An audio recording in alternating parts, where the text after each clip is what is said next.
आजच्या व्हिडिओमध्ये आपण हे सुंदर असे बाकरवडी मोदक बघणार आहोत।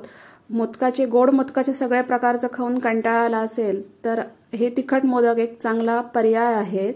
नमस्कार, मी अदितीज बुक ऑफ रेसिपीज मध्ये तुमचं खूप खूप स्वागत करते। चॅनल पहिल्यांदा बघत असाल तर नक्की सबस्क्राइब करा। इथे मी 1 कप मैदा चाळून घेतलेला आहे। त्याच्यामध्ये मी 2 चमचे बेसन घातलेला आहे। 1 पाव चमचा मी त्याच्यामध्ये मीठ घातलेला आहे आणि मी हे सगळं आता व्यवस्थित एकत्र करून घेतलेला आहे।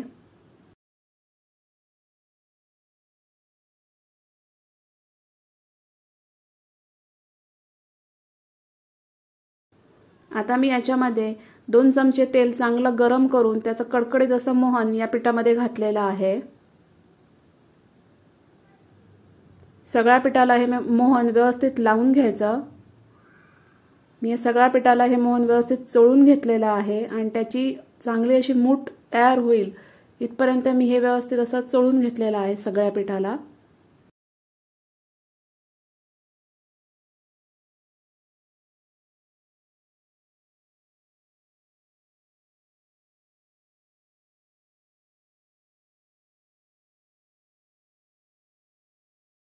आता याच्यामध्ये मी थोडं पाणी घालून याचा एक गोळा तयार करून घेतलेला आहे। नॉर्मल आपण कणकेसाठी जो गोळा तयार करतो त्याप्रमाणेच इथे हा गोळा तयार करून घ्यायचा आहे। थोडं पाणी घालून मी हे पीठ मळून घेतलेलं आहे।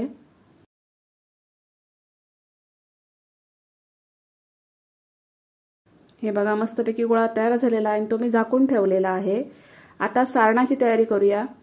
इथं मी कढई गरम केली, त्याच्यामध्ये मी 1 चमचा जिरं घातलं। जिरं मी व्यवस्थित भाजून घेतलं। त्याच्यामध्ये मी 2 चमचे पांढरे तीळ घातले, ते पण व्यवस्थित भाजून घेतले। गॅस मंदच ठेवायचा। त्याच्यामध्ये मी पाव कप हे सुकं खोबरं आहे ते घातलंय। तुम्ही हे बारीक किसून पण घालू शकता, ते पण मी नीट याच्यासोबत भाजून घेतलं।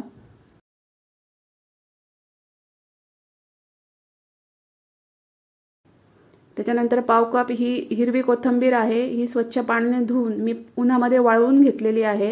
याच्यात जरा सुद्धा पाणी ठेवायचे नाही। कोथिंबीर छान अशी उन्हामध्ये वाळवून घ्यायची, ती पण सोबत भाजून घेतलेली आहे। आता मी हे सगळं मिक्सरमध्ये काढून घेतलेलं आहे। पूर्णपणे गार करून नंतर मिक्सरमध्ये काढून घ्यायचं। याच्यामध्ये मी आता हा 2 चमचे शेव घातलेला आहे। हा थोडा जाड शेव आहे येलो रंगाचा। त्याच्यामध्ये 1 चमचा लाल तिखट घातलेला आहे, लाल मिरची पावडर आहे ही। थोडीशी हळद घातलेली आहे। 1 चमचा मी धना जिरा पावडर घातलेली आहे। तिखट तुम्ही तुमच्या आवडीप्रमाणे घेऊ शकता। 1 पाव चमचा मी मीठ घातलेला आहे आणि याचा एक मस्तपैकी अशी मी पेस्ट किंवा मसाला तयार करून घेतलेला आहे। हे बघा मसाला आपला तयार झालेला आहे। आता मी याच्यामध्ये 1 चमचा पिठी साखर घातलेली आहे आणि ती पूर्णपणे मसाल्यामध्ये व्यवस्थित एकत्र करून घेतलेली आहे।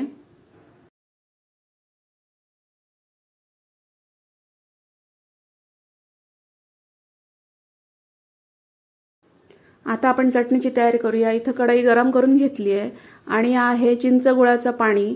इथं मी 2 मोठे चमचे किसलेला गुळ घेतलाय आणि त्यात 1 छोटा चमचा चिंच घातली आणि 1 वाटी पाणी घालून मिक्सरला लावून त्याचा कोळ तयार करून घेतला आणि तो आता मी ह्या कढईमध्ये शिजवून घेत आहे। त्याच्यामध्ये थोडंसं मी मीठ घातलं आणि एक दाटसर असा चिंच गुळाची चटणी आपण ही तयार करून घेणार आहोत। एक उकळ आल्यानंतर ही मस्तपैकी दाटसर चटणी तयार होईल आणि नंतर ती आपण थंड करून घ्यायची।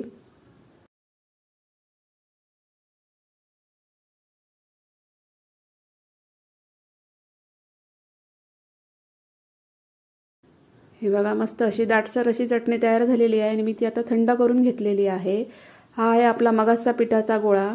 त्यातलं मी थोडा आता पीठ काढून एक छोटा गोळा बनवलेला आहे आणि मी तो आता या पोळपाटावर लाटून घेतलेला आहे। हे बघा मस्तपैकी पातळ असा हा लाटून घ्यायचा। ज्याप्रमाणे आपण पुरीसाठी लाटतो त्या प्रमाणातच हा लाटून घ्यायचा। हे बघा पूर्णपणे हा मी गोळा लाटून घेतलेला आहे आणि एक वाटी घेऊन त्याच्या मी छोट्या छोट्या पुऱ्या कट केलेल्या आहेत। ही मीडियम साईजची वाटी आहे। तर ती वाटी घेऊन आपण नॉर्मली पुऱ्या कशा कट करतो तर तशाच सेम मी हा पुऱ्या कट करून घेतलेल्या आहेत।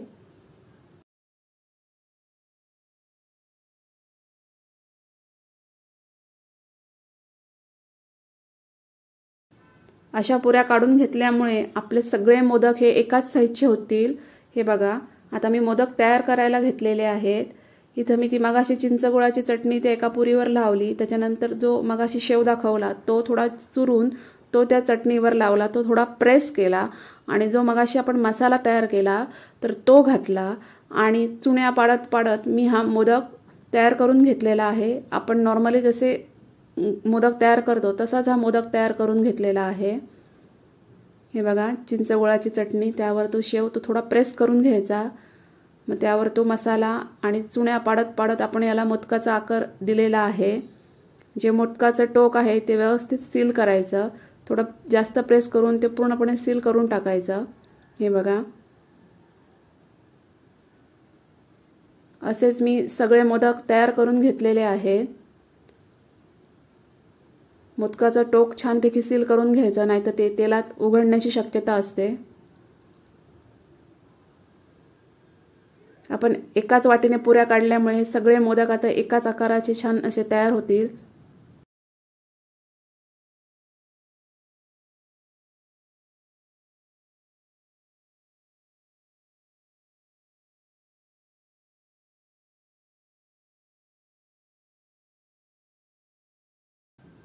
हे बघा, सगळे माझे मोदक तयार झालेले आहेत। आता मी हे मोदक तळायला घेणार आहे। तेल गरम केलंय कढईमध्ये आणि एक एक मोदक मी तेलामध्ये सोडलेला आहे। मोदक सोडल्यानंतर गॅसची फ्लेम स्लो करायची आणि स्लो फ्लेमवर मंद आचेवर हे मस्तपैकी असे खरपूस रंगावर मोदक भाजून घ्यायचे, म्हणजे ते चांगले कुरकुरीत आणि खुसखुशीत लागतात। पूर्ण मोदक हा व्यवस्थित भाजून घ्यायचा आणि स्लो फ्लेमवरच हे भाजून घ्यायचे। हे बघा, व्यवस्थित मस्त असे मोदक आता तळून तयार झालेले आहेत, परफेक्ट। रेसिपी कशी वाटली ती कमेंट्समध्ये मला नक्की सांगा। व्हिडिओ आवडला असेल तर त्याला लाईक करा, शेअर करा। आपण भेटू नेक्स्ट व्हिडिओमध्ये। थँक्यू।